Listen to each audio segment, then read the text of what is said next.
Welcome back, chess lovers.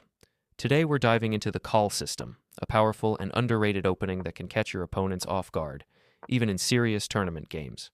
It's simple to learn, easy to play, and incredibly dangerous if your opponent isn't prepared. In fact, with the right moves, you can win a full game in just 10 moves. Here is that you build this pyramid of pawns right in the middle of the board. After that, you place your pieces behind them in a natural setup. The simple beauty of this system is that you develop the same way no matter what black plays. At first glance, the setup looks modest, but it carries a clear and aggressive plan. Even strong players struggle against it, since accurate defense is hard to find. Essentially, this is the slave defense with colors reversed, a structure trusted by champions like Kasparov and Carlsen. And with the extra tempo as white, you gain all the benefits without the drawbacks. Your main goal is to break open the center with the pawn push to e4 and then launch your attack. Very often, you prepare this move by either placing your rook on the e-file or moving your queen to support the center. I'll show you both approaches. I actually like them both, and even switch between them depending on the game. For example, if you place your rook on e1 and your opponent tries something flexible, like pushing the pawn to b6 to develop the bishop to b7, you simply strike in the center with pawn to e4. And here's my big promise. As soon as you push the pawn to e4, your winning chances rise dramatically. Now, the interesting part is that the evaluation bar often doesn't fully recognize this shift, but in practical play, it is absolutely true. The very first threat you create with this move is the push pawn to e5. If your opponent makes any careless or passive move, you will simply advance the pawn, and suddenly one of black's minor pieces is under attack. That means black is forced to react immediately. In most cases, black will capture on e4 with the knight. This may look fine for them, but in fact, it helps you. When the knight takes on e4, your knight jumps forward, opening the diagonal for your light-squared bishop, a key attacking line. From this point onward, your opponent has to be extremely precise. If they make a casual move, say developing the bishop to b7, pushing the pawn to d4, or anything careless, you can basically win the game right away. For example, after knight to f6, you trade knights, and then suddenly your bishop goes to g5, pinning and capturing their queen. And you might be thinking, what if black simply recaptures my knight with a pawn? That's fine.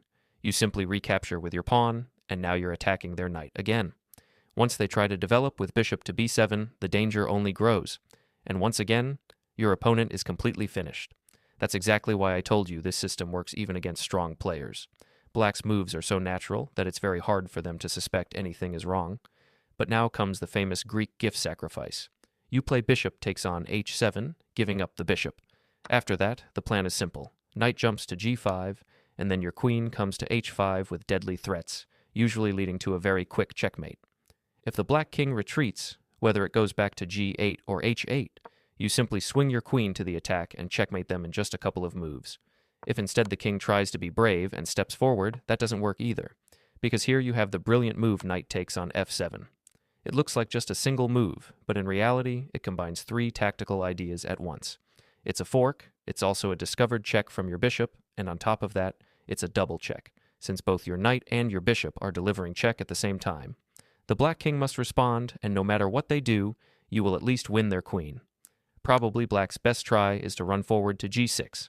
At first glance, it looks like they might escape, since if you try immediate checks, they can try to block or run away, but here you calmly push pawn to h4, opening a new attacking front against the king, and the attack continues relentlessly.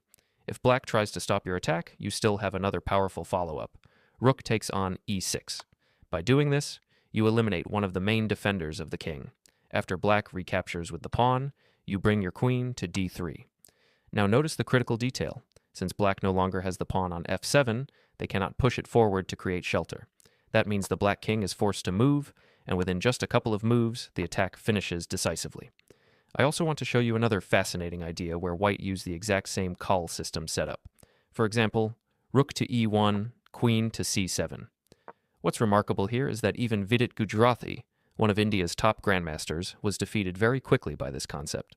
That alone shows you just how strong this opening really is. In this case, black used a slightly different setup, but it makes no difference. We simply execute the same plan. Push pawn to e4. After the trade in the center of the board, here comes the key point. Normally, in such positions, you are expected to recapture with the bishop, because bringing the rook into the center is considered risky. Your opponent might try to chase it around and gain time. But in this system, recapturing with the rook is actually a brilliant idea. You immediately set up the possibility of a rook lift to the king side, creating a direct attack. And once black continues with a natural move like knight to f6 or something similar, you simply follow through with the rook lift, swinging it across to join the assault on the king. And at this stage, black is basically finished. Objectively, you already have a solid advantage, and for black, finding the correct defensive moves is extremely difficult. After almost any move by black, you can play bishop to g5, immediately targeting the knight on f6. But notice, this knight cannot really move. If it does, you simply capture the pawn on h7, and the game ends almost instantly. If black tries to defend with pawn to h6, it doesn't help. You can exchange on f6, ruining their pawn structure, or even capture directly. You also have aggressive options like rook to g4 with check, or swinging your queen to d2 to join the attack. Either way, the pressure is overwhelming, and within a few moves, you'll finish the game, often by capturing a pawn and then delivering checkmate with the queen on h8. As I mentioned earlier, there is also a second attacking plan, and you can decide which one you prefer. I personally like to use both depending on the game. Instead of lifting the rook, you can bring your queen to e2. The idea is still the same. You want to support the central pawn break. After black develops their bishop or makes any ordinary move, you strike with pawn to e4. In most cases, black will capture on e4, but just like in the previous lines, as soon as you advance your central pawn, the opponent is already in serious trouble. Here's an interesting tactical point. If your opponent captures on d4, instead of automatically recapturing, you have a strong intermediate move, pawn to 5 euros. This hits the knight, forcing it to retreat. And once the knight moves, only then do you recapture on d4. The result is that you now have total central dominance, while black is left with a cramped and miserable position. At this point, black's pieces are completely stuck. You still have a strong attack with both bishops aiming at the king side, and your pressure only grows as the middle game unfolds. Usually, your opponent will try to break free by capturing on e4, but that actually helps you, because you advance your knight, opening the diagonal for your bishop, and suddenly the attack becomes deadly. There are two very common ways black can collapse instantly. If they trade on e4 and you recapture, you create a double attack, threatening checkmate and also targeting the knight on c6. Black will lose material right away. If instead they capture on d4, expecting you to recapture quietly, you trade knights and bring your queen to e4. Once again, you're threatening checkmate and picking up material on the queen side. Either way, the result is the same. Black is in huge trouble. And in the end, whether it's the knight, the rook, or some other piece, you're going to win material one way or another. That's the benefit of bringing your queen into the attack early. It strengthens and reinforces everything you're doing. Now let's ask, what if black tries to play correctly with bishop to b7, avoiding any captures on e4? After all, taking in the center only helps you activate your queen. Here too, you have a very powerful response. Instead of taking anything, you go straight for knight to g5, bringing another piece into the attack. This immediately creates a threat. Your plan is to capture on f6 and then take the pawn on h7, which would lead to a devastating attack. So if black plays a careless move, you simply exchange on f6 with check, then grab the h7 pawn, and the game ends quickly. That means black cannot allow this sequence. But here's the tricky part. If they try to kick your knight away with a pawn move, you don't retreat. Instead, you calmly exchange on f6, leaving them with yet another unpleasant problem to solve. This sequence starts with a check to the black king, forcing them to recapture. They're still hoping your knight will retreat, but instead, you calmly play queen to e4, threatening checkmate. Black must block with pawn to g6, but now you finally move the knight, capturing on e6 with a fork.